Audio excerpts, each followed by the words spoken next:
AP TDP అధ్యక్షుడు పల్లా శ్రీనివాస్ మాట్లాడుతున్నారు. ఇప్పుడు లైవ్ చూద్దాం. సహకారం అందిస్తున్నటువంటి బీజేపీ నాయకత్వానికి మరీ ముఖ్యంగా మా యువ నాయకులు భవిష్యత్ నాయకులు లోకేష్ గారికి ప్రత్యేకంగా నేను ధన్యవాదాలు తెలియజేసుకుంటున్నానండి. అలాగే రేపు విశాఖపట్నంలో కూడా మరి సిఫీ డేటా అని చెప్పి ఏఐహెచ్ అని చెప్పేసి ఒక సెంటర్ వారు స్టార్ట్ చేయబోతున్నారు. దాని ప్రారంభోత్సవం కూడా మా యువ నాయకులు భవిష్యత్ నాయకులు లోకేష్ గారు వెళ్ళబోతున్నారు. అలాగే రేపు 14వ తారీఖున ఢిల్లీలో మరి గూగుల్ సంబంధించినటువంటి రైడన్ తో ఫారెన్ డైరెక్ట్ ఇన్వెస్ట్మెంట్ సుమారు 87,000 కోట్లతో అంటే 87,500 crores తో మరి కేంద్ర ప్రభుత్వం సమక్షంలో అగ్రిమెంట్ కాబోతుంది.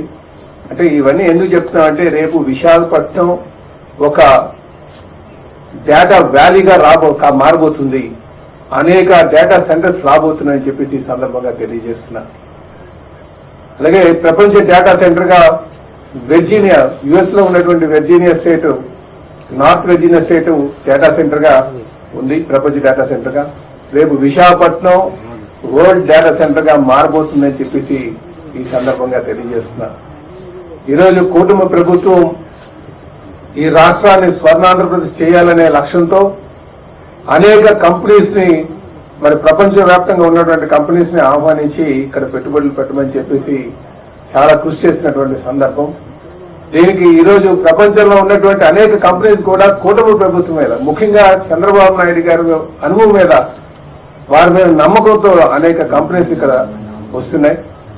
మనకి మన పిల్లలకి బంగారు భవిష్యత్తు కాబోతుంది, బంగారు భవిష్యత్తు ఉండబోతుందని చెప్పేసి ఈ సందర్భంగా తెలియజేస్తాను. ముఖ్యంగా విశాఖపట్నాన్ని డేటా హబ్ గా, డేటా వ్యాలీగా, ప్రపంచంలోనే ఉన్నతమైనటువంటి స్థానానికి డేటా సెంటర్ లో తీసుకువెళ్ళబోతుందని చెప్పేసి ఈ సందర్భంగా తెలియజేస్తున్నాం. దీని వెనకాల కూటమి ప్రభుత్వం యొక్క కృషి, ముఖ్యంగా చంద్రబాబు నాయుడు గారు కావచ్చు, నిస్వార్థంగా సహకారం అందిస్తున్నటువంటి పవన్ కళ్యాణ్ గారు డిప్యూటీ సీఎం గారు కావచ్చు, లేకపోతే మా భవిష్యత్ నాయకులు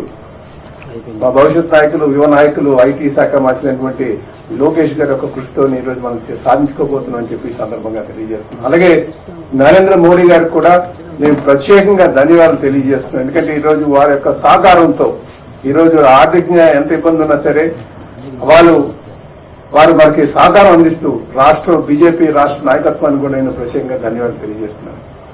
అంటే ఈరోజు రాష్ట్రాన్ని సర్వతోముఖ అభివృద్ధి చేస్తూ 2047 లక్ష్యంగా ఈరోజు ప్రభుత్వం చేస్తుంటే దాన్ని ఏ విధంగా దీన్ని అడ్డుపడాలి, ఏ విధంగా ఈ అభివృద్ధికి విఘాతం కలిగించాలి, ఏ విధంగా అంటే తన భవిష్యత్తుకి ఏమవుతుందా అన్న ఒక భయంతో ఈరోజు ప్రతిపక్ష నేతలు వైసీపీ అధినేత అయినటువంటి జగన్మోహన్ రెడ్డి గారు అనేక కుటిల ప్రయత్నాలు చేస్తున్నారు.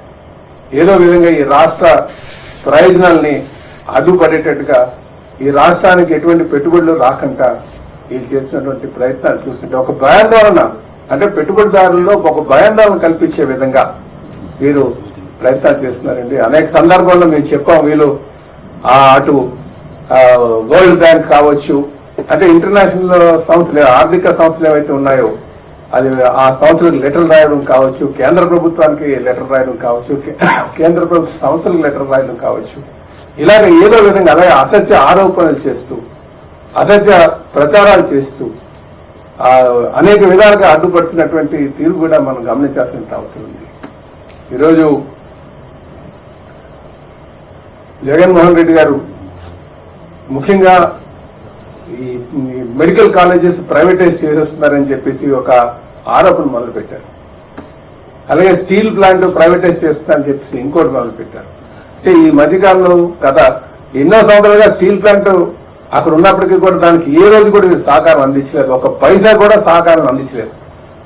కానీ ఒకసారి వచ్చి మళ్ళీ ప్రైవేటైజ్ అయిపోతుందని చెప్పేసి ఒక కొత్త ఆలోచన చేస్తున్నారు, ఒక కొత్త ఆరోపణ చేస్తున్నారు. ఈరోజు మెడికల్ కాలేజీకి సంబంధించి కానీ మాట్లాడుకుంటే వారు ఎస్టిమేషన్స్ ప్రకారంగా సుమారు 8,700 కోట్ల రూపాయలు వాటి నిర్మాణానికి అవసరం ఉంటుందని చెప్పేసి వాళ్ళు చెప్పారు. దీంట్లో ఈరోజు గత 5 సంవత్సరాలుగా వాళ్ళు పెట్టినటువంటి పెట్టుబడి చూస్తే అంటే దాని మీద నిర్మాణ నిమిత్తం పెట్టింది సుమారు 1400 కోట్లు పెట్టుబడి పెట్టారు. 1400. ఇందులో ఒక 5 కాలేజీలు స్టార్ట్ చేశారు. ఈ 5 కాలేజీలో కూడా అరకొర వసతులతో స్టార్ట్ చేసింది 5 సంవత్సరాలు. 5 సంవత్సరాల్లో ఒక కాలేజీనా పూర్తి స్థాయి నిర్మాణం చేశారా? అంటే మెడికల్ కాలేజీలు అనేసరికి కేవలం చదువు గదులు ఉంటే సరిపోదు, చదవడానికి గదులు ఉంటే సరిపోదు. దానికి కావలసినటువంటి దగ్గరగా ఒక హాస్పిటల్ నిర్మాణం చేయాలి, పూర్తి స్థాయి హాస్పిటల్ నిర్మాణం చేయాలి. ఇది ఎందుకంటే ప్రాణాలతో సంబంధం, ప్రాణాలతో చెలగాటం, ప్రాణాలు కాపాడేటువంటి పరిస్థితి ఉండాలి. దానికి కావాల్సినటువంటి పూర్తి మౌలిక సదుపాయాలు ఉండాలి, పూర్తి స్థాయి వసతులు ఉండాలి. అటు వాళ్ళు చదువు చెప్పడానికి కావచ్చు, అటు పూర్తి స్థాయి టీచింగ్ స్టాఫ్ ఉండాలి. అంటే చెప్పాలంటే సుమారు 1000 మంది ఒక్కొక్క కాలేజీకి స్టాఫ్ అవసరం ఉంటారు. గత 5 సంవత్సరాలుగా మీరేమైనా చేయగలిగారా? పూర్తి స్థాయి కాలేజీ నిర్మాణం చేశారా? పులివెందుల సీఎం గా భావిస్తూ మీరు మీ ప్రాంతానికే 400 కోట్లు పెట్టుబడి పెట్టారు. అక్కడైనా సరే సుమారు 40% స్టాఫ్ కింద రన్ అవుతుంది. మిగతా స్టాఫ్ ఎక్కడున్నారు?